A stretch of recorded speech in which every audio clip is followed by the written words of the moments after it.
Kodwa abantu besifazane wathinta abafazi wathinta abafazi wathinta abafazi wathinta abafazi wathinta abafazi ngizwa nangirobha ngala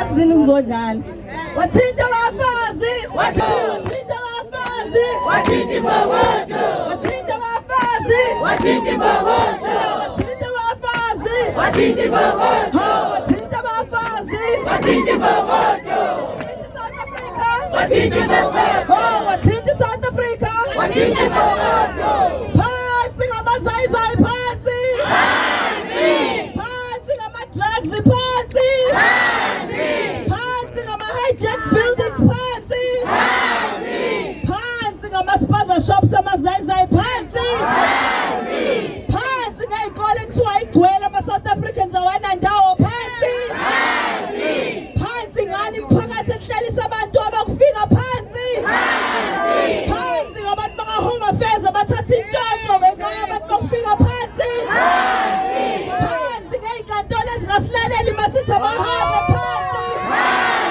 phansi ngamaphoyisa athatha i-cold-drink phansi phansi ngama-South Africans asapotha amazayizayi phansi phambili nge-South Africa phambili phakama South Africa phakama elethu lelizwe elethu elethu lelizwe elethu awu siyabonga ama-South African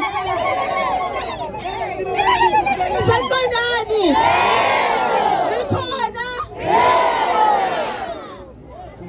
hhayi angizwa kahle nakhu bezothatha izwe lethu sikhona nakhu bezothatha izwe lethu sikhona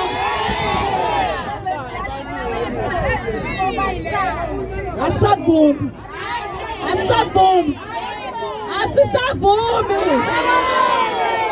sithi siqala lapha ebhoda sifuna ini i-border gate sifuna ini i-border gate asithi i-border gate i-border gate i-border gate i-border gate i-border gate i-border gate i-border gate i-border gate i-border gate i-border gate i-border gate i-border gate i-border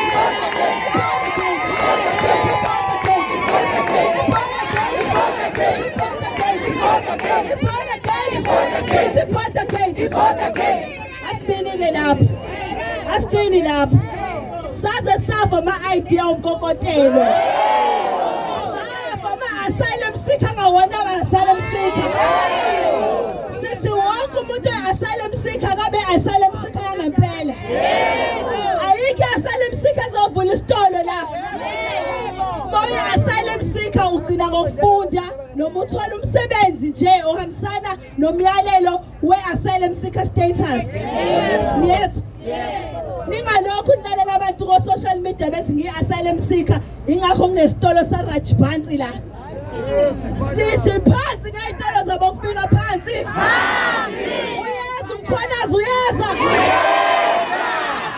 umkhwanazi babaphi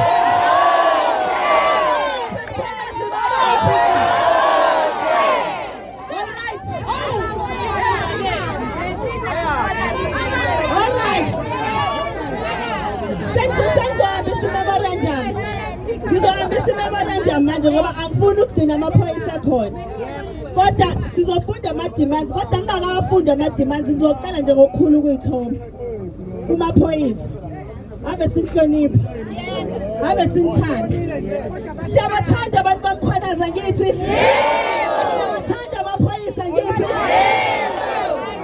ayikho into eyisitepe njengokuzwa labantu bokufika bejabulisa ukuthi bazokhipha i-cold drink bayakhipha futhi basho njalo akusho mina akusho bona akusho mina akusho bona bathi bakhipha ini bathi bakhipha i-cold drink bakhuluma ngamalini lapho bakhuluma ngo-50 rand athi umuntu ukhipha i-cold drink u-50 randi udayisa kanjani izwe lakho ngo-50 randi 50 rand.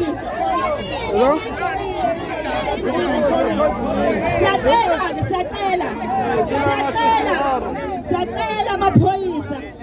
Siyacela ukuthi isimayithini isithunzi sethu. Cela ningizwe.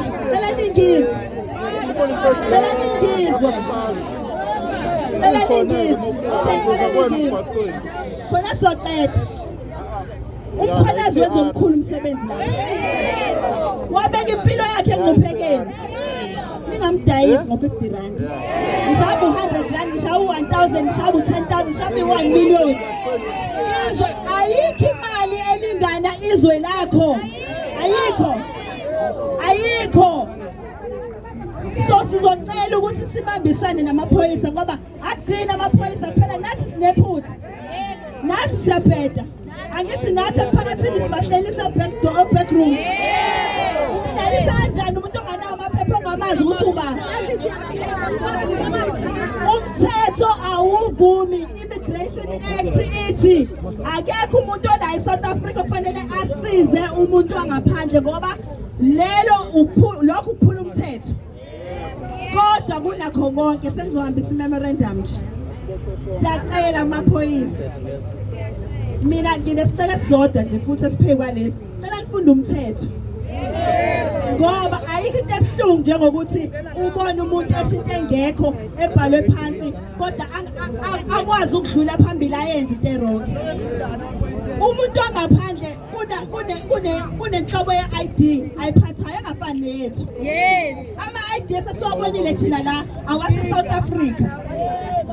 Umuntu ohamba kanjani umuntu ongaphandle abo Imran bani kodwa ebhala ukuthi wazalwe eSouth Africa engawazi nje lokukhuluma a single language yase South Africa. So siyacela abantu ukubambisana asindeleli siyahlonipha futhi siyazi ukuthi amaphoyisa na ama-individuals njengoba nasiyisama individuals yabo. Yes. If kodwa ningakwazi ukukhuzana njengoba nathi fanele sikhuzane emphakathini yethu singayinqanda lenkinga. Laba bayawasaba amaphoyisa mesangase-makubo ngeke ngedelela iphoyisa langakubo. Never. Yazi bathini bathi umnangwanga uyabashaya. Asisho ukuthi abashawe thina. Sithi nje thina abahlonipha umthetho kuphela. Hloniphani amaphoyisa, hloniphani uniform yamaphoyisa. Thina amaphoyisa othisha abantu esikhule kuthiwa abathintwa emphakathini. Awudlale nje ephoyiseni, awudlalele nesini, awudlalele ubuthisha. Sesicela leso sithunzi samaphoyisa ukuthi sibuye. Siyacela nani bahlonipha amaphoyisa ukuze nabo bezobonisa amaphoyisa ahlonishwe. Siyacela ukuthi sibambisane umphakathi namaphoyisa, siyacela. Okay. Sengizofunda-ke memorandum la ngizosho nje izinto esizicelayo kuphela. Alright? Because yinde. Esicelayo sithi sicela ukuthi kube khona i-mass deportation yama undocumented foreigners. Okusho ukuthi bonke laba abanganawo amaphepha mhlawumbe nje noma ngaphuma nga-3,000 ngosuku.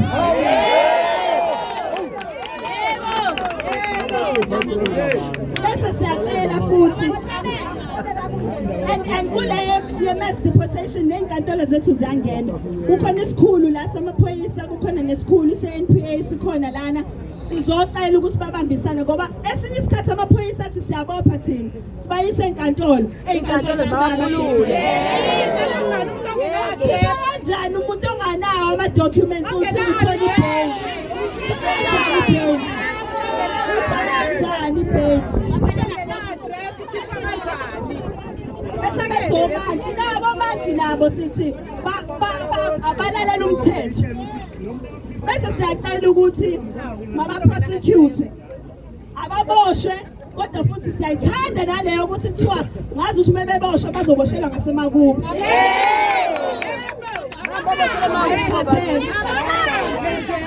Umnandi la eSouth Africa kuthiwa abantu badla kathathu ngosuku. Lapha emakubo kuthiwa abazi ngisho isinkwa. The reason bangayihloniphi imithetho la eSouth Africa ukuthi benze izinto abangeke bazenze emakubo. Bese sithi futhi sisi siyacela futhi iprogram yokubambisana namaphoyisa no prosecutor bethu nezinkantolo zethu yokureclaim ama-building ethu akusekumbe point bakwethu kanjani bakunje edrobheni abantu bakhona bakha imjondolo phakathi ebhilidingini kanjani bayakhala abantu bathi nangihlala la nabogogo bethi kade bekhala bathi ngisasihleli kahle la kwafika laba kwathiwa siphume khipha kanjani umuntu wakini wena uwazi kahle ukuthi ugogo omdala uzube nesibindi sokuhlangana nabantu bangaphandle nokhipha umuntu omdala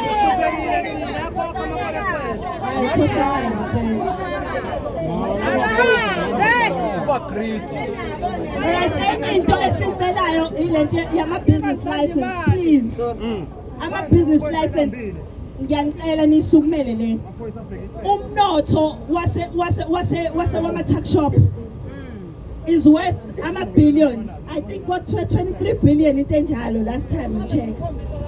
Nuthatha kanjani lo mnotho nonika abantu bangaphandle kodwa thina siyatekswa thina ngoba nani nihleli niyababuka nibaqashisa ipaza shop emzini yenu nithatha ama-container abokwahaweni nonikeza abantu bangaphandle niyenza kanjani leyo nto umuntu wangaphandle ukuze akwazi ukuthi abe nesitolo la kufanele abe no-5 million yiphi ispaza shop esino-5 million la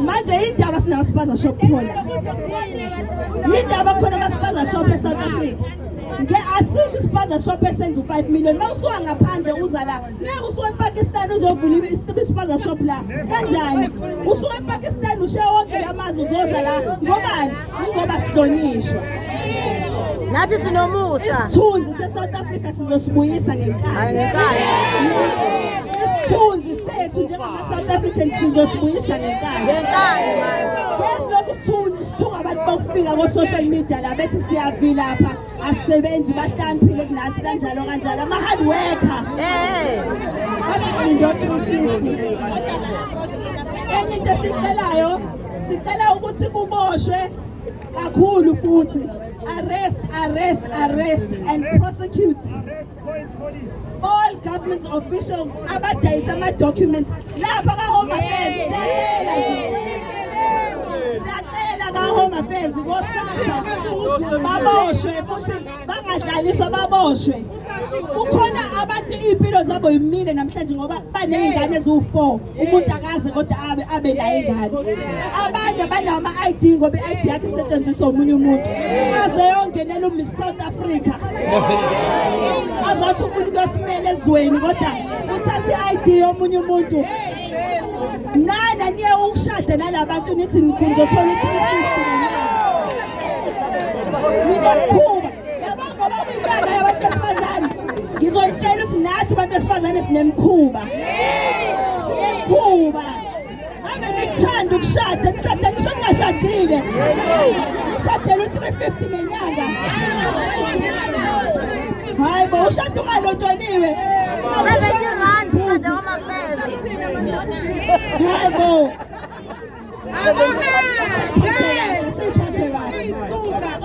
alright bese siyacela i-prioritization of citizens kuma-healthcare facilities angeke ngisayikhuluma kakhulu ke le ngoba izokuqhatha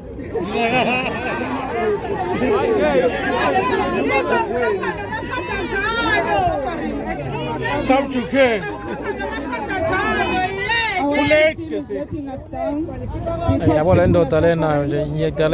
you go to the hospital, you will leave your house at 4 a.m. only to come back at home at 6 in the evening. Yes. People are suffering here in South Africa. Our health system is letting us down. People, wake up. Yes. Support our volunteers at the hospital. Yes. They need you. We need you. South Africa needs you. Alright, siyabonga ngisinzulisa angishongo lutho mina. Angishongo lutho nge-health, right? I said nothing. Angishongo lutho. Bese sicela invisible policing and radical program to arrest all undocumented foreigners who are running drug cartels.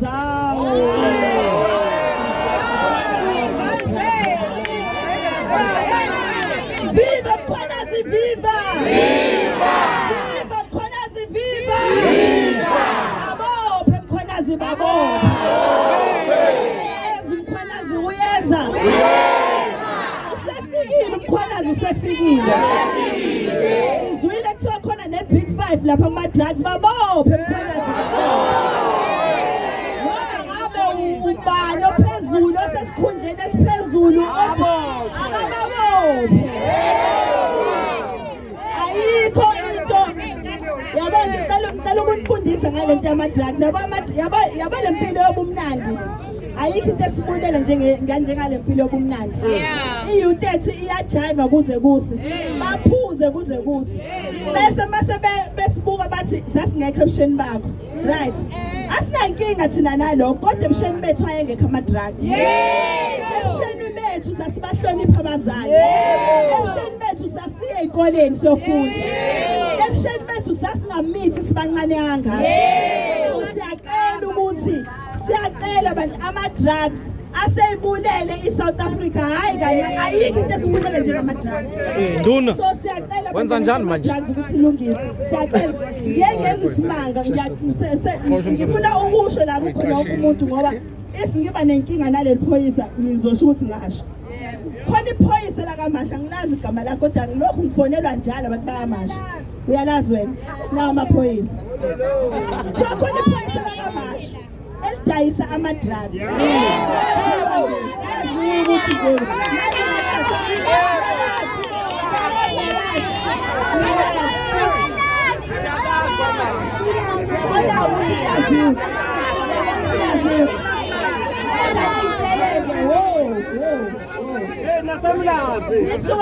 nasemlazi manje nisuke ningawaceba ingane amaphoyisa alazo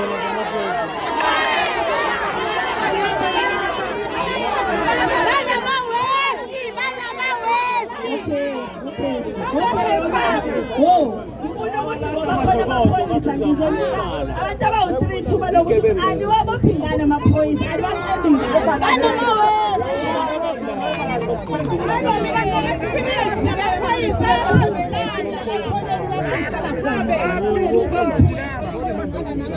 eyaziwayo ukuthi idayisa ama-drugs kodwa engizisho emaphoyiseni ngoba bazoshiwe ngobani amaphoyisa aniceba first of all uthi ubika inkinga yakho kwiphoyisa abe sekuceba uba nenkinga yalizwa Thina siku-useless ukuthi yoripoti iphoyisa edayisa ama-drugs ngoba ligijima lotshelo zakwabo lidla nabo ama-drugs bese bekukhandela uzungu ugcine sewubulewe iwona amaphoyisa ngoba ungafuna ucala balolo dokotela uzosakufaka esitamkopweni uhambe nesitamkopo kuphele kanjalo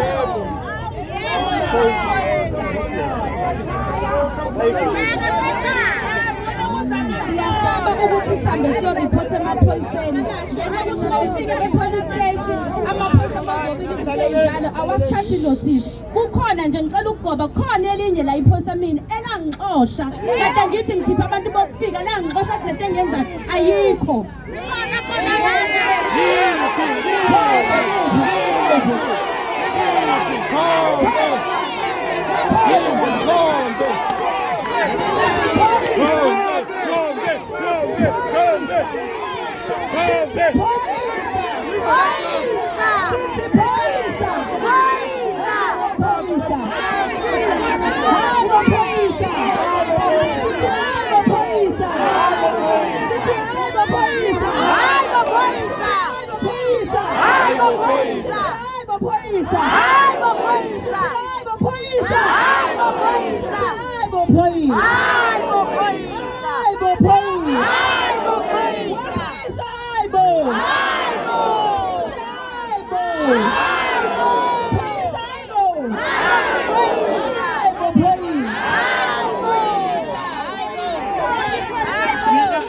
Mina angivuki ngizokhuluma ngo-More Road laphezulu uzokhuluma ngo-More Road ngasehona affairs ka-Aslab lena kabokufika uzongena ngaleyo mgwaqo layana ngingakuthatha ngikufake phakathi abantu abasebenza la e-police station abasebenza la ku-More Road kunamazayiza ahlala phana aqwayizisa iy'ngane abadayisisa ama-drugs ayaziwa if I report mina personally nga-reporta mina ukuthi abantu abadayisa phana bathi abazotha intshontsho wangitshela ngiyaqalisa ama-voice notes la njengamanje mina have a 4-month child kasisi wami eshonile manager isithi uhogela ama-drugs evalele usisi wami laphayana emqwayisisa ngenkani kuyimanje uhleli laphayana akaphumile wangishisa ngamanzi kuyimanje ukhona laphayana if you can go there njengamanje uzobafica abakhona laphayana I can go ama-voice notes beyisho abadlalele laphayana ngenisbenze ukuthi there's nothing they can do bayabosha abaphume ngakusasa bayakhokhela angazi ukuthi kwenzakalani ngensanto la nathi abefike sebeboshwe la angazi ukuthi kwenzakalani laphayana I am risking my life njengamanje namhlanje ngizokhuluma la njalo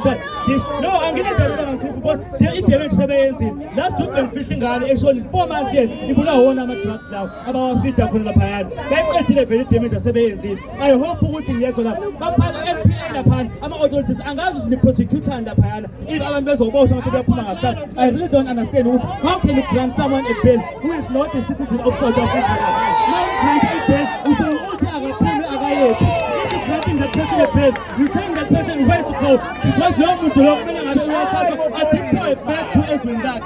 She can't tell you that we are fine.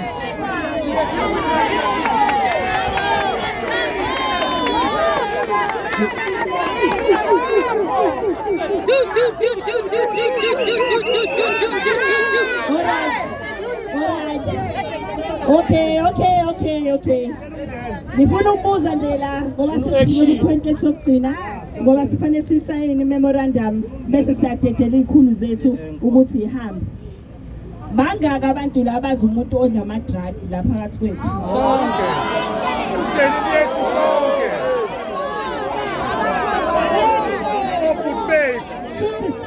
Shoot is okay. Bangaka abantu abazi abantu abadayisa ama drugs la.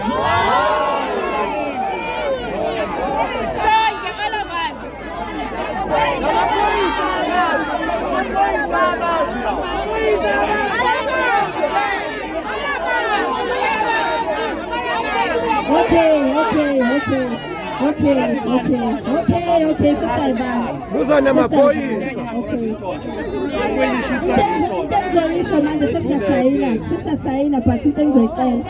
Ngizocela humbly ukuthi mhlawumbe sicela ukuba ne-session namaphoyisa ne-NPA la sizoba khona ne-solution mhlawumbe ngokuhlalisana sibambisane umphakathi namaphoyisa ngoba bathi bona bayabazi bathi kodwa i-barrier ila kumaphoyisa nenkantolo. So I'm saying that we would like to have a session where it's the police, the NPA and the community, where we can say, because the community is saying that they know where all the drug activity is happening, but the problem becomes the police and the courts, because they arrest or they don't arrest, then they go to courts and they are let out. So we would like to find a solution because drugs are destroying this country. We would like to see a future in this country. We would like our children to have a future in this country. We know, personally I know a lot of police who also said that you arrest someone and then you get a call from someone up there that says let that person go. Yes. So we know and understand that both these parties have challenges. Because sometimes the police will say it's the same community that houses these people and they don't want us to arrest them. So we would like to extend the olive branch and request if we can kindly please have a cooperation for a better South Africa, where we can put South Africa first, where we can put the children of South Africa first in collaboration with the police and the NPA. So we would really like to request that, and we humbly do so. We're not here to attack and point fingers because, like I said, both parties are to blame, because we know the community also has a role to play because they keep these same people in their communities. But they're saying that if we bring these people out, we need to be sure that when we're taking them to the police will take them to the courts and the courts will arrest them. That is all that the people of South Africa are asking for. And I would like to humbly ask that we hold each other's hands and make this happen, because It's not going to work if we're doing our own thing in silos and the police are doing their own thing without the community and without the NPA. And the NPA is doing their own thing without the community and the police. So the only way we can make this happen is if we do it together. So we'd like to sign the memorandum, but before I do, I'd like to hand over to Zandi quickly. So before you sign the memorandum, I'll not be long. I want to give you a responsibility. Now, I'm not sure if you were here when I brought forward elders whose homes have been hijacked, because the hijackers are getting help from the very same court. And now I'm going to task you to please look at these documents. I suspect there's fraud here, but I'm not sure. If they are your documents, and let's help these elders. Now, I'm putting this on public because I'm also going to ask the police to help us, because we're going to remove those foreigners there. Please don't work against us. Let's work together. These homes belong to those elders. They have the title deeds for the properties, but they have been pushed out of their homes. Can you take the responsibility? So this is just one or two of them. There's plenty. There's about 15 or 20 that this office needs to look deep into. I'm going to send them to come to your office. Jacinta will have your direct number so that you guys help them. If you have to, unfortunately, use the regional court. Okay, so I'm asking you to take it up to the highest court that, not the highest court in South Africa, but the highest court here, so that we help these grannies get their properties back. But today, we are going to remove the foreigners living in those.